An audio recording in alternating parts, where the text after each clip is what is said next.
चलिए, तो अब अपन जानते हैं इमोशनल इंटेलिजेंस के बारे में। लेकिन सबसे पहले इमोशनल इंटेलिजेंस को जानने से पहले इंटेलिजेंस क्या होता है, बुद्धिमत्ता क्या होती है, इसे जानना जरूरी होगा। तो इंटेलिजेंस या बुद्धिमत्ता क्या होती है? तो बुद्धिमत्ता समझने या बोधन की क्षमता होती है। बुद्धिमत्ता तार्किक क्रिया करने, लॉजिकल एक्शन करने की क्षमता होती है। बुद्धिमत्ता अवधारणात्मक क्षमता या अमूर्तीकरण की क्षमता होती है। और बुद्धिमत्ता उपलब्ध संसाधनों की मदद से समाधान करने की क्षमता होती है। यानी एक शब्द में कहें, इंटेलिजेंस कैपेसिटी यानी क्षमता होती है, उपलब्ध संसाधनों के माध्यम से कार्य करने की या समाधान करने की क्षमता ही बुद्धिमत्ता होती है। अब बुद्धिमत्ता सभी क्षेत्रों में हो सकती है, मानव क्षेत्र में भी, जानवरों के क्षेत्र में भी, पेड़ पौधों के क्षेत्र में और मशीनों के क्षेत्र में। लेकिन सबसे पहले हम देखते हैं कि बुद्धिमत्ता का विकास कैसे होता है। तो बुद्धिमत्ता के विकास से कई सारे मत हैं, जिनमें से 3 मत प्रमुख हैं। एक होता है यूनिफैक्टर इंटेलिजेंस या वन फैक्टर इंटेलिजेंस, यानी एक कारक बुद्धिमत्ता। और ये बहुत महत्वपूर्ण सिद्धांत है और सबसे पूर्वगामी सिद्धांत है, और इसे दिया था अल्फ्रेड बिनेट नामक वैज्ञानिक ने। तो अल्फ्रेड बिनेट ने यूनिफैक्टर इंटेलिजेंस का सिद्धांत दिया था, और इन्होंने बताया था कि बुद्धिमत्ता कोई एक वस्तु है। बुद्धिमत्ता वह योग्यता है जिसकी मदद से हम तर्क करते हैं और ठीक से समझते हैं और निर्णय करते हैं। 2 फैक्टर थ्योरी, चार्ल्स स्पीयरमैन ने बताया था 2 फैक्टर इंटेलिजेंस, यानी कि द्विकारक बुद्धिमत्ता। इन्होंने बताया था कि बुद्धिमत्ता के 2 कारक होते हैं, 2 पक्ष होते हैं। एक होता है जी फैक्टर, एक होता है S factor. G for general यानी सामान्य कारक, और एस फैक्टर यानी कि स्पेसिफिक या विशिष्ट कारक। तो सामान्य कारक क्या होता है, यानी किसी भी व्यक्ति या किसी भी विषय विशेष से संबंधित जो सामान्य बुद्धिमत्ता होती है वो, और दूसरी होती है किसी विशिष्ट विषय से संबंधित बुद्धिमत्ता, यानी कि किसी व्यक्ति का आईक्यू लेवल या बुद्धिमत्ता अधिक होने पर भी किसी विशिष्ट विषय में असफल होने के कारण एस फैक्टर में छुपे होते हैं। यानी उसमें जी फैक्टर मौजूद होने के बाद भी अगर एस फैक्टर की मौजूदगी नहीं है तो वो असफल हो जाएगा। तो चार्ल्स स्पीयरमैन ने दिया 2 फैक्टर इंटेलिजेंस। इसके बाद आते हैं अपने प्रसिद्ध वैज्ञानिक हार्वर्ड गार्डमैन। हार्वर्ड गार्डमैन ने दिया मल्टीपल फैक्टर यानी मल्टीपल इंटेलिजेंस थ्योरी, यानी कि बहुबुद्धिमत्ता विचार या बहुबुद्धिमत्ता प्रिंसिपल। तो इन्होंने बताया कि बहुत प्रकार की बुद्धिमत्ताएं हो सकती हैं और सभी बुद्धिमत्ताएं एक दूसरे से स्वतंत्र होती है, और इन्होंने 8 प्रमुख बुद्धिमत्ताओं के प्रकार बताए। 8 की 8 याद रखनी है। पहली होती है भाषाई बुद्धिमत्ता यानी लिंग्विस्टिक इंटेलिजेंस। दूसरी होती है तार्किक और गणितीय बुद्धिमत्ता यानी कि लॉजिकल और मैथमेटिकल इंटेलिजेंस। एक होती है स्थानिक बुद्धिमत्ता यानी स्पेशियल इंटेलिजेंस। एक होती है संगीतीय बुद्धिमत्ता। एक होती है शारीरिक गति संबंधी बुद्धिमत्ता यानी बॉडीली इंटेलिजेंस। एक होती है प्राकृतिक बुद्धिमत्ता नेचुरल इंटेलिजेंस। अगली होती है अंतर वैयक्तिक बुद्धिमत्ता इंटरपर्सनल इंटेलिजेंस। और एक होती है अंतः वैयक्तिक यानी कि इंट्रापर्सनल इंटेलिजेंस। तो 8 प्रकार की बुद्धिमत्ता है, और इन 8 प्रकार में जो अंतिम 2 थी यानी अंतर वैयक्तिक बुद्धिमत्ता और अंतः वैयक्तिक बुद्धिमत्ता, ये दोनों ही मिलकर इमोशनल इंटेलिजेंस का निर्माण करती है। तो इमोशनल इंटेलिजेंस में 2 प्रकार की इंटेलिजेंस शामिल की जाती है। एक होती है इंटरपर्सनल और एक होती है इंट्रापर्सनल यानी अंतर वैयक्तिक, यानी दूसरे व्यक्तियों के बीच दूसरे व्यक्तियों को समझने और उनको नियंत्रित करने की क्षमता, यानी किसी अन्य व्यक्ति के मन को, उसकी मनसा को, उसके इरादे को समझने की क्षमता इंटरपर्सनल इंटेलिजेंस। और इंट्रापर्सनल इंटेलिजेंस यानी अंतः वैयक्तिक बुद्धिमत्ता, इसमें स्वयं की ही भावनाओं को समझने और नियंत्रित कर पाने की क्षमता होती है। अब अपन ईआई पे जाने से पहले एक और कॉन्सेप्ट समझ लेते हैं जिसको बोलते हैं हम आईक्यू यानी कि इंटेलिजेंस क्वोशिएंट, बुद्धि लब्धि गुणांक जिसे हम बोलते हैं। 1912 में इसकी अवधारणा सबसे पहले आती है और बिनेट नामक वैज्ञानिक ने इसकी अवधारणा प्रस्तुत की, लेकिन मुख्य रूप से विलियम स्टर्नर नामक वैज्ञानिक को इस अवधारणा को सुव्यवस्थित करने का श्रेय दिया जाता है। अब बुद्धि लब्धि या आईक्यू का फॉर्मूला होता है MA upon CA into 100। MA upon CA into 100। MA मतलब होता है मेंटल एज और CA मतलब होता है chronological age into 100 is equal to IQ। Hindi में अगर बोले तो मानसिक आयु बटे शारीरिक आयु गुणित 100 बराबर बुद्धि लब्धि गुणांक। अब यहाँ पर सामान्य निष्कर्ष हम ये निकाल सकते हैं कि अगर किसी व्यक्ति की मानसिक आयु ज़्यादा है शारीरिक आयु से तो उसकी बुद्धि लब्धि 100 से ज़्यादा होगी। अगर मानसिक आयु शारीरिक आयु के बराबर है तो उसकी बुद्धि लब्धि 100 होगी, और मानसिक आयु कम है शारीरिक आयु से तो उसकी बुद्धि लब्धि 100 से कम होगी। अब शारीरिक आयु तो गणना आसान है कि जब से पैदा हुए तब से अभी तक कितने दिन, कितने साल, कितने महीने के हो गए, वो शारीरिक आयु हो गई। लेकिन मानसिक आयु को ज्ञात करने का तरीका क्या है? तो एक निश्चित पैमाना, निश्चित प्रश्नों की संख्या हमने निर्धारित की। जैसे 100 प्रश्न पत्रों का एक प्रश्न पत्र तैयार किया हमने 100 प्रश्नों का, और उसे अलग अलग आयु वाले बच्चों के द्वारा वो प्रश्न पत्र दिया गया और एक औसत निकाला गया कि इस आयु के बच्चों द्वारा औसतन इतने अंक प्राप्त किए जाते हैं। तो जब भी किसी व्यक्ति की आईक्यू निकालना होता है तो उसे वो प्रश्न सॉल्व करवाए जाते हैं और उसके अंकों के आधार पर देखा जाता है कि ये औसतन किस आयु वर्ग में आता है। इस प्रकार हम मानसिक आयु ज्ञात करते हैं और शारीरिक आयु से भाग देकर गुणा 100 करके हम पता कर लेते हैं कि आईक्यू लेवल क्या है किसी व्यक्ति का। सामान्यतः किसी समाज के 50% व्यक्तियों का आईक्यू लेवल 90 से 109 के बीच में होता है, जिसे हम औसत आईक्यू बोलते हैं। 90 से 109 के बीच में 50% व्यक्ति। इसके अलावा जो 50% व्यक्ति बचते हैं उनमें से 25% व्यक्तियों का आईक्यू लेवल 90 से कम, वहीं 25% का आईक्यू लेवल 109 से ज़्यादा होता है। मात्र 2.2% व्यक्तियों का आईक्यू लेवल 70% से भी कम होता है, वहीं मात्र 2.2% से व्यक्तियों का ही जो आईक्यू लेवल होता है वो 130 से ज़्यादा होता है। इसके अलावा 80 से 90 तक 16.1% लेवल होता है, आईक्यू लेवल होता है, जिसे अपन लो एवरेज लेवल बोलते हैं। 70 से 79 के बीच में 6.7% लोगों का होता है, जिसे अपन बॉर्डर लाइन व्यक्ति बोलते हैं, और लेस देन 70% 2.2% लोगों का होता है, जिसे रिटायर्ड व्यक्ति बोलते हैं अपन।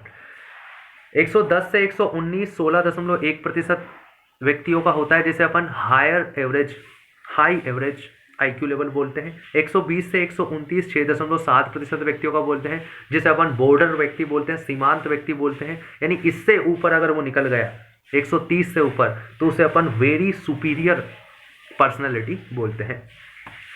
एज के बेस पर भी इंटेलिजेंस होती है, दो प्रकार की। एक होती है फ्लूइड इंटेलिजेंस, एक होती है क्रिस्टलाइज्ड इंटेलिजेंस। फ्लूइड इंटेलिजेंस यानी कि तरल बुद्धिमत्ता। 16 वर्ष या उसके आसपास की आयु के दौरान हमारी बुद्धिमत्ता तरल अवस्था में रहती है, यानी जिस भी रास्ते पर हम उसे मोड़ना चाहते हैं मोड़ सकते हैं, और मौलिकता, नवाचार या इनोवेशन के लिए यह बुद्धिमत्ता बहुत ही आवश्यक होती है। वहीं ऐसा कोई काम जो अनुभवों के जरिए किया जाता है, अनुभवों की ज़्यादा आवश्यकता होती है, वहाँ पर क्रिस्टलाइज्ड इंटेलिजेंस यानी कि जो सुदृढ़ीकृत हो चुकी है इंटेलिजेंस कहते हैं। धीरे धीरे करके आयु के बढ़ने के साथ साथ क्रिस्टलाइज्ड इंटेलिजेंस बढ़ती जाती है और फ्लूइड इंटेलिजेंस घटती जाती है। कहीं कहीं पर विवाद होता है कि पुरुषों में आईक्यू ज़्यादा होता है बजाय महिलाओं के, तो ये पूर्णतः गलत तथ्य है। कुछ लोग इसे सिफेलिक इंडेक्स के जरिए साबित करते हैं कि पुरुषों का जो खोपड़ी का आकार होता है वो 1400 सीसी का होता है, वहीं महिलाओं का 1350 सीसी का होता है। तो सिफेलिक जो इंडेक्स होता है वो आईक्यू लेवल को पूर्णतः परिभाषित नहीं करता है। सामान्यतः जब हम अंतर देखते हैं और जो हमारे सामने परिणाम आते हैं उनमें भी हमें यही देखने को मिलता है कि पुरुषों का आईक्यू लेवल महिलाओं से ज़्यादा होता है, लेकिन हमें ये सिर्फ दिखने में लगता है। इसका कारण जो होता है वो अनुवांशिक नहीं होता है, यानी महिलाएं जन्मजात आईक्यू लेवल उनका कम नहीं होता है। ये अनुवांशिक ना होकर इसका कारण सामाजिक या पोषक या उनके माहौल का असर ज़्यादा होता है बजाय उनका अनुवांशिक लेवल। अब अपन ईआई यानी इमोशनल इंटेलिजेंस क्या होता है, तो थॉर्नडाइक नामक वैज्ञानिक ने सबसे पहले इसकी अवधारणा दी थी 1920 में। इसके बाद हावर्ड गार्डनर द्वारा, अभी अपन पढ़ के आए हैं, इन्होंने 1983 में थ्योरी ऑफ मल्टीपल इंटेलिजेंस यानी कि बहुबुद्धिमत्ता का सिद्धांत दिया, जिसमें 8 प्रकार की बुद्धिमत्ता इन्होंने बताई, जिसमें से कि 2 अंतिम जो बुद्धिमत्ता थी यानी इंटरपर्सनल और इंट्रापर्सनल, इन दोनों को ही हम ईआई के रूप में शामिल करते हैं। वहीं 1985 में वेन पेन नामक वैज्ञानिक ने इमोशनल इंटेलिजेंस शब्द का प्रयोग सर्वप्रथम किया। वहीं इस संदर्भ में डेनियल गोलमैन का मॉडल सबसे उपयुक्त माना जाता है। तो 1995 में डेनियल गोलमैन द्वारा दिया गया इमोशनल इंटेलिजेंस से संबंधित मॉडल सबसे उपयुक्त और सर्वमान्य माना जाता है, और हम भी उसी को मान के चलेंगे। तो जनरल मॉडल क्या होता है इमोशनल इंटेलिजेंस से रिलेटेड, कि अपनी भावनाओं और मनोस्थितियों को समझना, दूसरा उन्हें नियंत्रित करना और नियमित करना, तीसरा फैक्टर क्या होता है जनरल मॉडल का कि दूसरों की भावनाओं को समझना, और चौथा फैक्टर होता है जनरल मॉडल का कि उन्हें नियंत्रित और नियमित करना। और परिभाषा भी हम यही बोलते हैं कि अपनी और दूसरों की भावनाओं को या मनस्थितियों को समझना, नियंत्रित करना क्या कहलाता है, इमोशनल इंटेलिजेंस या सामूहिक बुद्धि या भावनात्मक बुद्धिमत्ता कहलाता है। अब डेनियल गोलमैन का देखते हैं। तो डेनियल गोलमैन ने 1995 में अपनी book emotional intelligence why can it important than IQ, यानी IQ से भी ज़्यादा महत्वपूर्ण ये क्यों है, इस पुस्तक में 5 फैक्टर, 5 तत्व, 5 अभिन्न अंग बताए हैं किसके, इमोशनल इंटेलिजेंस के, जिन्हें हम 2 बड़े बड़े भागों में बांट सकते हैं। तो 3 फैक्टर ऐसे बताए जो सेल्फ यानी व्यक्ति विशेष यानी खुद से संबंधित होते हैं, वहीं 2 फैक्टर ऐसे हैं जो अन्य व्यक्ति विशेष से संबंधित होते हैं। तो कौन कौन से 5 फैक्टर हैं, तो 3 फैक्टर हैं सेल्फ से रिलेटेड। तो पहला होता है सेल्फ अवेयरनेस। पहला फैक्टर क्या है, सेल्फ अवेयरनेस, स्व जागरूकता, यानी अपनी ही मन स्थितियों के बारे में, अपनी ही भावनाओं के बारे में, मूल्यों के बारे में, लक्ष्य के बारे में, अपने दर्शन के बारे में जागरूक होना पहला फैक्टर है इमोशनल इंटेलिजेंस का। दूसरा फैक्टर क्या है, सेल्फ रेगुलेशन, आत्म नियमन, यानी कि खुद की ही भावनाओं को, मन स्थितियों को व्यक्त करना है कि नहीं करना है, यह नियंत्रित करना, नियमित करना, और अगर व्यक्त करना भी है तो किस तीव्रता में, किस इंटेंसिटी तक व्यक्त करना है, ये सेल्फ रेगुलेशन के अंतर्गत शामिल होता है। वहीं सेल्फ मोटिवेशन, क्योंकि आप कहीं पर भी किसी भी परिस्थिति में आप क्यों ना पहुंच जाए, जीवन के किसी भी स्तर पर निराशा आने की संभावना रहती है, तो उस स्थिति में सेल्फ मोटिवेट रहना या सेल्फ मोटिवेशन होना ही आत्म अभिप्रेरण के तहत शामिल किया जाता है। तो 3 फैक्टर सेल्फ से रिलेटेड, सेल्फ अवेयरनेस, खुद की भावनाओं को, मनस्थितियों को जानना, समझना, सेल्फ रेगुलेशन यानी आत्म नियमन, यानी खुद की भावनाओं को नियंत्रित करना, यानी दिखाना है कि नहीं दिखाना है, दिखाना है तो कितने लेवल तक दिखाना है, और तीसरी चीज सेल्फ मोटिवेशन। तो 3 सेल्फ से रिलेटेड हो गए। अब 2 आएंगी अन्य व्यक्तियों से रिलेटेड भावनाओं को। तो अदर फैक्टर में पहला फैक्टर है इम्पैथी, यानी समानुभूति या परानुभूति, इसे अभी डिटेल में आगे पढ़ेंगे। और दूसरा होता है सोशल स्किल्स, यानी सामाजिक कौशल, यानी कि दूसरे की भावनाओं को समझना, महसूस करना, और सोशल स्किल यानी कि उन्हें नियमित करना। तो 5 फैक्टर है डेनियल गोलमैन के अनुसार इमोशनल इंटेलिजेंस के, सेल्फ अवेयरनेस, सेल्फ रेगुलेशन और सेल्फ मोटिवेशन, और फिर एम्पैथी और सोशल स्किल। ये 5 फैक्टर मिलकर इमोशनल इंटेलिजेंस को बनाते हैं। यहाँ पर सेल्फ में सेल्फ का मतलब क्या होता है, तो एक मनोवैज्ञानिक ने बहुत ही अच्छी बात कही है कि मैं वह नहीं हूं जो मैं सोचता हूं, मैं वह भी नहीं हूं जो आप सोचते हैं कि मैं हूं, मैं वह हूं जो मैं सोचता हूं कि आप सोचते हैं कि मैं हूं।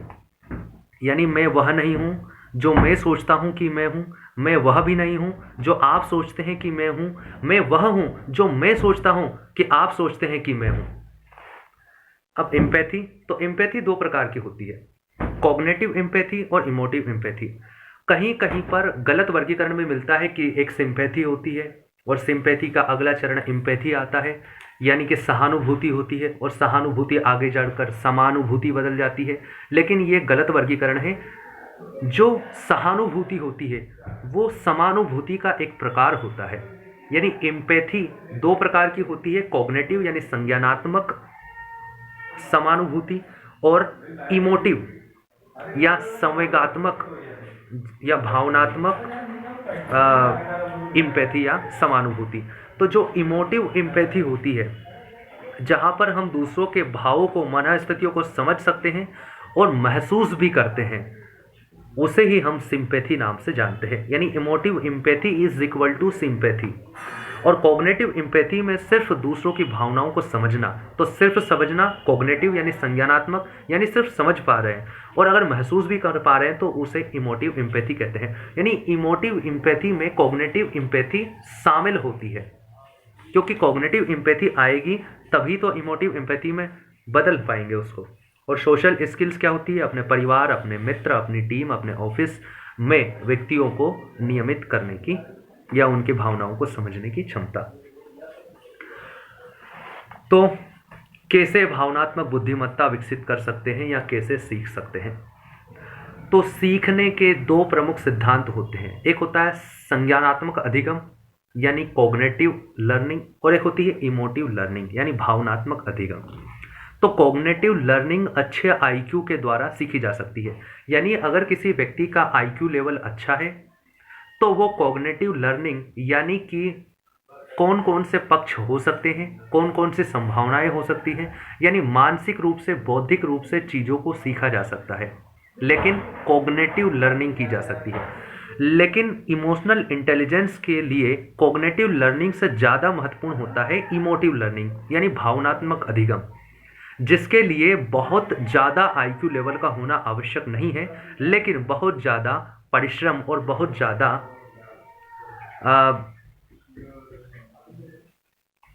तो भावनात्मक अधिगम अलग होता है, ये भावनाओं से जुड़ा होता है। इसे सीखना संभव है लेकिन बहुत मुश्किल है।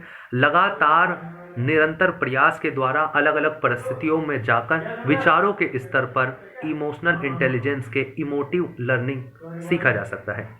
अब शासन या प्रशासन में इमोशनल इंटेलिजेंस की उपयोगिता या अनुप्रयोग, तो सही निर्णय लेने में आसानी होती है, संप्रेषण में आसानी और सटीकता होती है, जनता या समाज से संवाद हेतु आवश्यक होता है, जन जागरूकता या शासन की योजनाओं के बारे में बताने में कुशलता होती है, और लोक प्रशासन या लोक प्रबंधन दोनों के लिए ही इमोशनल इंटेलिजेंस आवश्यक होती है।